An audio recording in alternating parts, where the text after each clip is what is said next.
인민군의 30%가 영양실조예요. 이 사람들 가면은 농사져요. 토끼, 닭, 염소 길러요. 이런데 전쟁해요? 북한이 지금 핵추진 잠수함 얘기했잖아요. 웃기죠. 들어가자마자 기아우뚱 기울었어요. 지금까지 한 번도 미사일 쏜 적 없어요. 우리가 이제 현무5 탄두 무게만 8, 9톤 되는 걸 보여주니까 그거 무서운 거예요. 김여정이 발끈해가지고 우리는 말이야 그거보다 반밖에 안 되는 차 방사포 900톤을 터뜨려 이렇게 얘기했거든요. 얘네는 폭발력에 한계가 있는 거예요. 김여정은 말을 하면 할수록 우리에게 도움을 준다. 북한의 엑스맨이다 이렇게 볼 수 있습니다.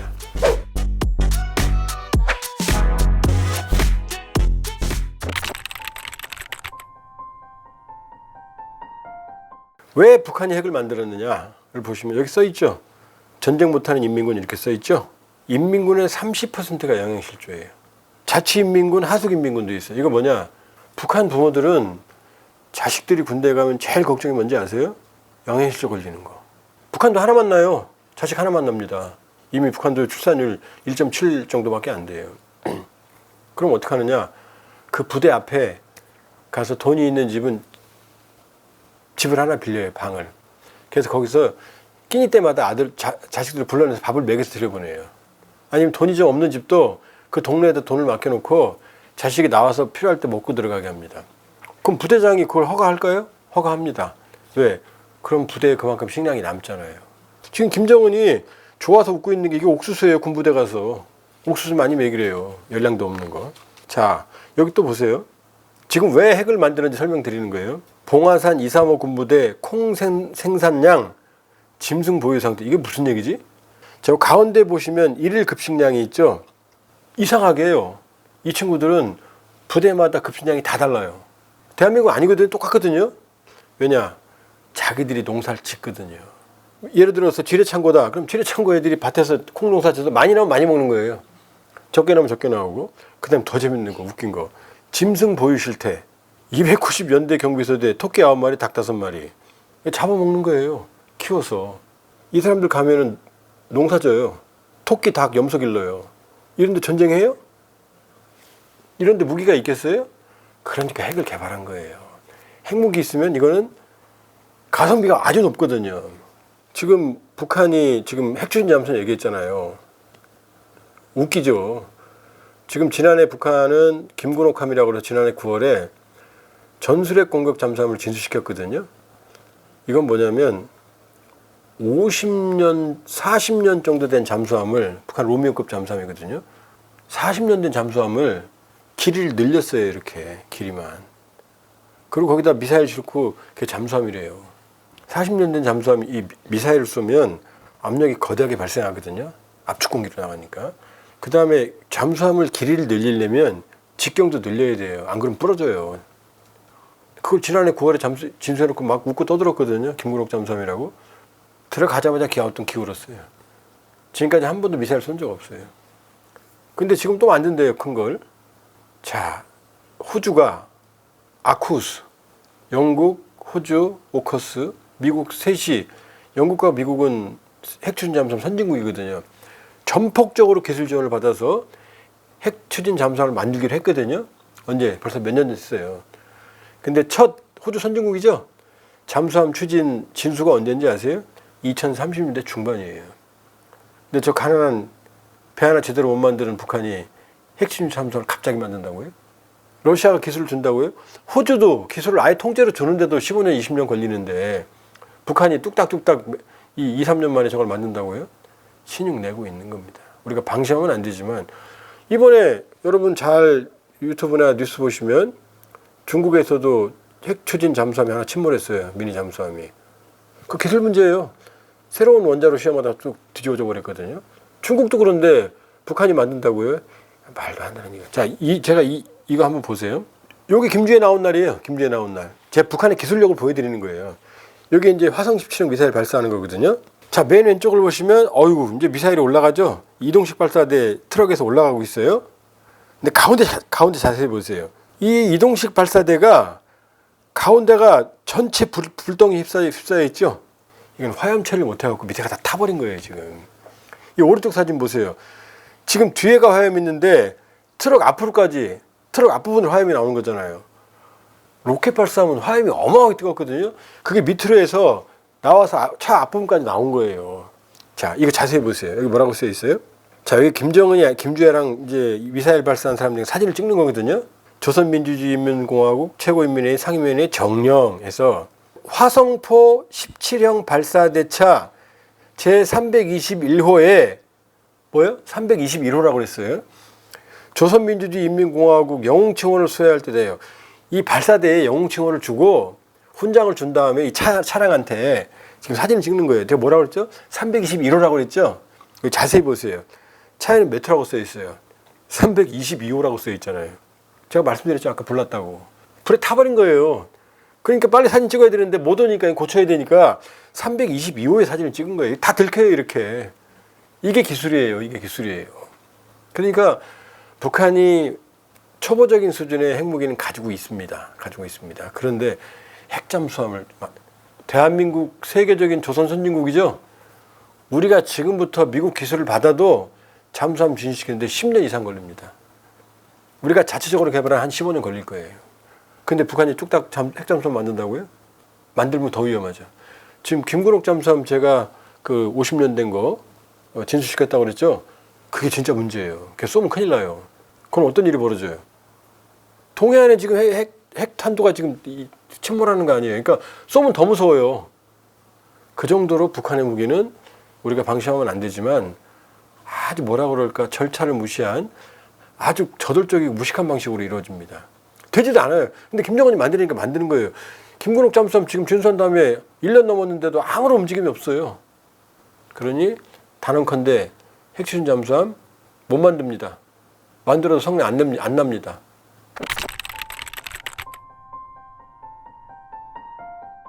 자, 지금 이걸 보시면 북한이 이제 원심 분리기라는 걸 공개했거든요. 이 원심 분리기가 뭐냐? 자, 이 왼쪽이 뉴클리어 피전이라고 써 있어요. 이게 핵 분열이라는 겁니다. 여러분이 알고 있는 원자탄이에요. 원자탄 틀린 말이에요. 뭐냐? 원자가 있죠? 원자 안에 핵이 있습니다. 핵 안에 양성자와 중성자, 전자가 있어요. 그 양성자, 중성자, 요 핵을 가지고 이 핵을 분열시켜서 다다다닥 많게 하면 여러분이 알고 있는 원자폭탄, 이게 분열탄이에요. 때려서 다다다닥 분열하면 이때 어마어마한 열과 에너지가 발생해요. 그 분열하는 시간이 100만 분의 한 5, 6초밖에 안 돼요. 그 다음 오른쪽에 있는 건 뉴클리어 퓨전이라고 그랬죠. 퓨전. 핵 융합이에요. 이건 거꾸로 분열이 아니고 이중수소, 듀테리움과 트리튬, 이중수소와 삼중수소, 양성자가 하나고 중성자가 하나면은 이게 듀테리움이에요. 양성자가 하나하고 이 중성자가 두 개면 이거는 이제 동위원수라고 그래요. 그럼 이게 트리튬, 삼중수소예요. 이중수소와 삼중수소를 강제로 결합시키면 이게 원소가 2번으로 바뀌어요. 헬륨으로. 헬륨은 뭐냐? 양성자가 두 개, 중성자가 두 개거든요. 근데 이건 삼중수, 이중수소니까 5개잖아요. 그럼 두 개, 양성자 두 개, 중성자 두 개로 뭉치고 하나 중성자가 튀어나와요. 이게 핵융합이에요. 이게 태양열입니다. 태양빛이 그렇게 되게 벌써 어렵죠? 자, 이 핵융합이 여러분이 알고 있는 수소폭탄이에요. 왜? 이중수소, 삼중수소 그랬잖아요. 수소를 쓰니까. 정식용어. 이건 핵융합이고 열핵무기라고 그래요. 그러니까 분열 물질은 두 개가 있습니다. 히로시마에 떨어졌던 거는 고농축 우라늄탄이고 나가사키에 떨어졌던 거는 플루토늄탄이에요. 자, U235, 우라늄 235는 자연계에 광석에는 0.7%밖에 안 들어있어요. 그럼 흙이 99.3%고 석탄이 0.7%라고 하면 그거 갖다 연탄 만들면 안 타겠죠? 어떻게 해요? 그 U235만 골라내요, 이렇게. 그걸 농축이라고 그러는 거예요. 그걸 5%까지 농축시키면 원자력 발전소에서는 평화적인 연료봉이 되는 거고 20%까지 농축시키면 원자력 추진이나 핵 추진 잠수함에서는 연료가 됩니다. 그리고 얘를 90에서 95% 농축시키면 이게 히로시마에 떨어졌던 고농축, 농축을 고도로 했잖아요. 그래서 고농축 우라늄이라고 하는 거예요. 이 원심 분리기가 바로 그 우라늄을 농축하는 거예요. 0.7%를 한데 모아서 농축의 도를 높이는 거예요. 이게 핵물질을 만드는 거죠. 이 장치를 보여준 거예요. 이 장치를. 이게 뭐예요? 나 핵물질 만들고 있어 이 얘기를 하는 거죠. 그렇죠? 그럼 나가사키에 떨어진 플루토늄탄은 어떻게 만드느냐? 자, 연료봉을 원자로에서 쓰고 다 타죠. 그럼 끄집어내요, 주기적으로. 근데 얘가 연탄, 요즘 세대분들은 연탄 모를 거예요. 연탄을 떼워도 다 안 타고 시커멓게 남는 부분이 있거든요. 그건 다시 넣으면 타거든요. 연료봉도 마찬가지예요. 또 쓸 수 있어요. 요거를 재처리해서 탁탁 치면 여기서 플루토늄이 나와요. 이게 핵물질이에요. 그러니까 이게 나가사키에 떨어졌던 펜맨이거든요. 그러니까 고농축을 하려면 자, 요 그림에서 선행핵 연료주기, 후행핵 연료주기 이렇게 돼 있죠. 그 윗부분을 보세요. 선행핵 연료주기는 뭐냐? 농축은 원자로에 들어가기 전까지 단계죠. 그러니까 원자로가 없어도 만들 수 있죠. 북한은 원자로가 영변에밖에 없거든요. 그러니까 영변이 아닌 지역에서도 농축시설은 있어요. 그런데 플루토늄은 어떻게 돼요? 원자로에서 타고 나와야 되죠. 그러니까 영변에밖에 없어요. 영변에서 끄집어내서 냉각시키고 거기서 재처리하거든요. 그런데 영변에는 농축시설도 있고 재처리시설도 있어요. 왜냐? 2010년에 미국의 핵과학자 지그프리드 해커 박사를 북한이 초청해서 보여줘요. 야, 우리 농축시설 있어. 왜? 이제 사고 치니까 나 막아라 이거죠. 이제 보여준 거죠. 있지, 봤지. 그때 해커 박사가 2,000개를 확인했거든요. 그 이후로 건물이 또 비슷한 게 생겼어요. 2,000개 규모가. 그러니까 4,000개 있는 걸로 추정해요. 그 다음에 재처리 시설. 그러니까 영변에는 농축도 하고 재처리도 하겠죠. 그러니까 히로시마, 나가사키 다 만들어요. 그런데 제3의 지역은 여러 군데 농축시설이 또 있다는 거예요. 농축시설은 이 방 안에도 만들 수 있어요. 사람 키만한 것 정도로 이 캐니스터, 긴 캐니스터거든요. 이걸 수천 개 만들거든요. 이어서. 그러니까 농축시설은 북한에 어디든 숨길 수 있어요. 남아프리카 공화국도 이 농축을 했었거든요. 그러다 포기했어요. 국제사회에 협력을 했는데. 남아프리카 공화국은 유치원 지하에도 만든 적이 있어요. 왜? 이건 방사능이 안 나오거든요. 그러니까 김정은이 지금 그걸 보여준 거예요. 농축을 하고 있다. 그럼 이제 우리가 의문이 좀 생겼어요. 저 어딜까? 영변에 갔을까? 아니면은 딴 데 갔을까? 강선에 있다는 거, 평양과 남포 사이에 강선에도 있다는 거 우리가 알아요. 영변은 안 갔어요. 강선일 가능성이 높아요. 왜냐? 방호복을 안 입었잖아요, 김정은이. 영변 가면 방호복을 입어야 돼요.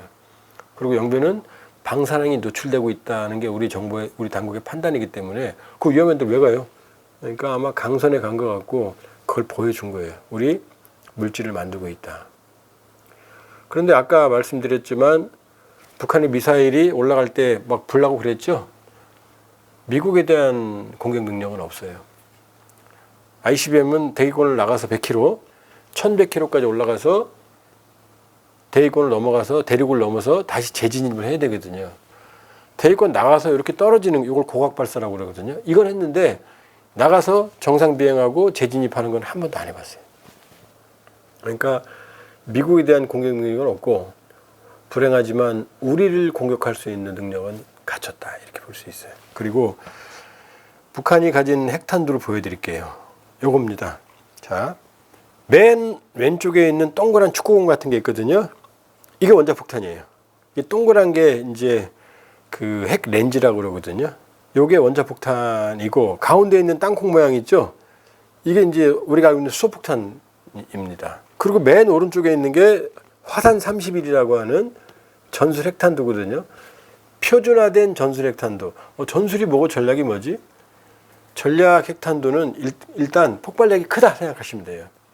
전술 핵탄두는 폭발력이 작다 생각하시면 돼요. 요 보여지는 그 코가 빨간 거 있죠? 이게 직경이 한 50cm, 그 다음에 길이가 한 7, 80cm 정도 되는 거거든요. 요거를 북한의 단거리 모든 미사일에 이건 ICBM 실는 건 아니에요. 폭발력이 약하니까. 요거를 개발했다고 선언했는데 요거는 안 터뜨려 봤어요. 왼쪽에 있는 원자탄, 그 다음에 수소탄, 전문 용어는 아니지만 요거는 터뜨려 봤어요. 본인들 말이에요. 근데 요 화산 30은 아직 안 터뜨려 봤어요. 요걸 표준 핵탄두라고 그랬는데, 근데 이 김여정 말 들으면 고마워요. 항상 군사 기밀을 알려주거든요. 본인은 자랑하는데, 이번에 뭐라고 말했냐면은, 우리가 이제 현무5라고 하는 탄두 무게만 8, 9톤 되는 걸 보여주니까, 그거 무서운 거예요. 사람들이 별거 아니라고 그러는데, 보통 탄두의 무게가 미사일이 500kg 1톤이거든요. 8에서 9톤이라고 그랬죠? 히로시마에 떨어진 게 16킬로톤짜리예요. 그 다음에 나가사키가 21kg, 2만 1000톤이 터지고 어마어마하죠. 히로시마의 즉사가 8만 정도 됐거든요. 그러니까 1000톤이 얼마나 무서운지 알겠죠? 근데 이거 소형화시킨 핵탄두를 요즘은 쓰는데 전술 핵탄두는 0.1킬로톤에서부터 시작하거든요. 100톤. 그럼 우리 현무5가 뭐라 그랬어요? 8, 9톤이라고 그랬잖아요. 10발이면 100톤 나오잖아요.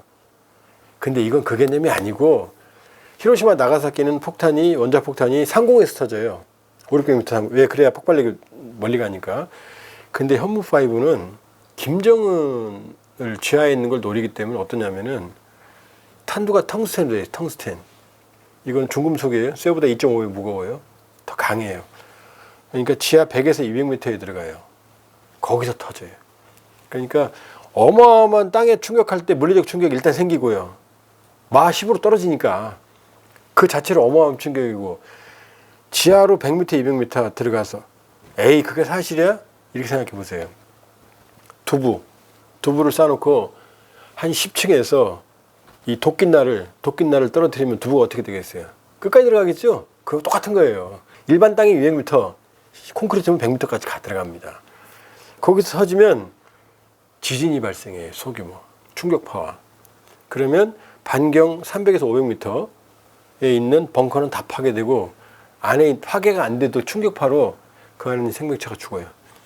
이번에 헤즈볼라 지도자도 벙커 버스터로 때려갖고 시신은 멀쩡한데 상처 없이 죽었다고 그랬잖아요. 그거거든요.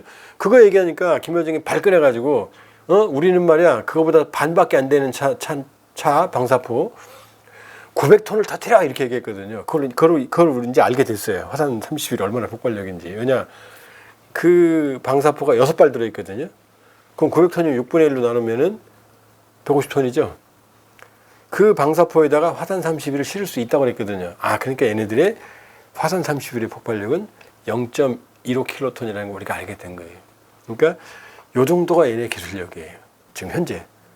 그러니까 기술이 좋은 나라가 아주 작게 만드는 거라면 괜찮은데 기술을 개발하면서 요 정도 능력이라면은 얘네는 폭발력에 한계가 있는 거예요. 그래서 김여정은 말을 하면 할수록 우리에게 도움을 준다. 북한의 엑스맨이다 이렇게 볼 수 있습니다.